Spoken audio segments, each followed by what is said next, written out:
No Film School's coverage of NAB 2018 is brought to you by Blackmagic Design, creating revolutionary solutions for film, post-production, and television. Adorama, the world's only full-service destination for photo, video, and electronics. And My Road Reel, the world's largest short film competition is back. Register now at myroadreel.com.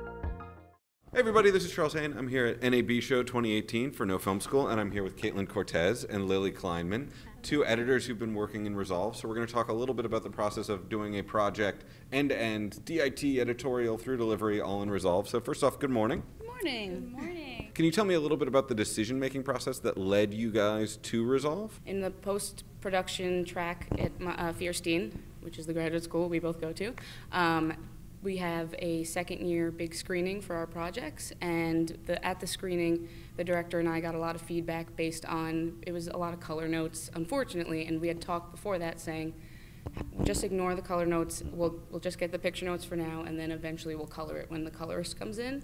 And it just was it was a good screening, but a lot of the notes were taken over by this shot to this shot was a little off, and the lighting in this, and the color in that, and it was just really hard to get actual picture notes. And so I went up to you, Charles, afterwards, and I said, Charles, this has to be the most painful screening I've ever been to. Like, how can we make this better? How can I edit things that are colored without having to have a colorist come in and just, edit a rough cut without it being locked? And you said, oh, no, that's doable. We can do it in Resolve. And I was like, okay, let's do it in Resolve. And so that's how we started talking about getting the pilots done in Resolve, which was a lot of fun to do. By the time you guys showed, in this case the client would be writers and producers, by the time writers and producers saw anything, had you had a chance to put some color on it? Yeah, we did. I was able to do a quick color pass and then do a little adjustments before actually showing them, so that was really helpful. Yeah, our clients never saw any uncolored raws. We were working from proxies, but they never saw any of the dailies that hadn't been colored. Every time we did a test screening, we did a color pass, and we carried over that color for the next test screening and recolored if we needed to. Mm-hmm. And we tried to do some sound work as well. So like Kaitlyn said, so that we weren't getting notes like, you have to fix that sound or you have to fix that color. We wanted notes that were just about the edit and about the story. So, Lily, I know you worked multicam. Can you tell me a little bit about the process of using multicam in Resolve? Yeah, so like every shot pretty much, besides I think one or two in Maturity, was shot with A-cam and B-cam.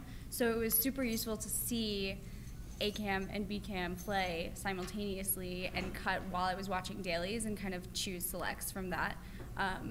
To see which moment played better in the close-up and which moment played better in the wide.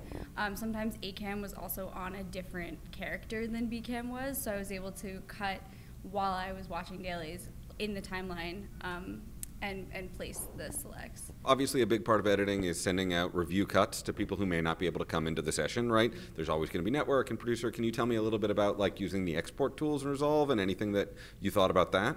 Yeah, that's actually one of my favorite features because there's all these presets, so you can have YouTube and Vimeo presets already there for you. You don't have to do any of the thinking because for Vimeo there are some audio things that go a little different in certain programs, so it was really nice to just have it already done for you. You could do custom, which was really helpful for certain things, and then for QCing it was really, really helpful because you can have all these timelines all ready to export, and then as they're exporting, not only is it going through the timeline and showing you how much time you have left, but it's showing you every single image. And so you could see, like, at one point I had a black gap in my timeline. I didn't realize it. And so I was able to stop the export and go back, just fix it and then re-export it. And it saved me a lot of time in the export process. So I didn't have to wait for the export to finish and then watch the whole thing and then find there's a mistake and then do the whole thing over and over again. It cut a lot of time out, which was really helpful. Are you guys now going to learn compositing skills because Fusion's going to be built into the app? Yeah, I already kind of have a basic knowledge of some compositing, and I actually did some compositing for the pilot in Resolve 14, and I am super excited that it's now in Resolve 15 because that's going to be so helpful, and I'm totally going to self-teach myself and do all the tutorials so I know exactly how to use it because that's so exciting. All right, well, thank you guys so much for taking the time to chat with us at NAB Show 2018. Thank you so much. Yeah, thank you.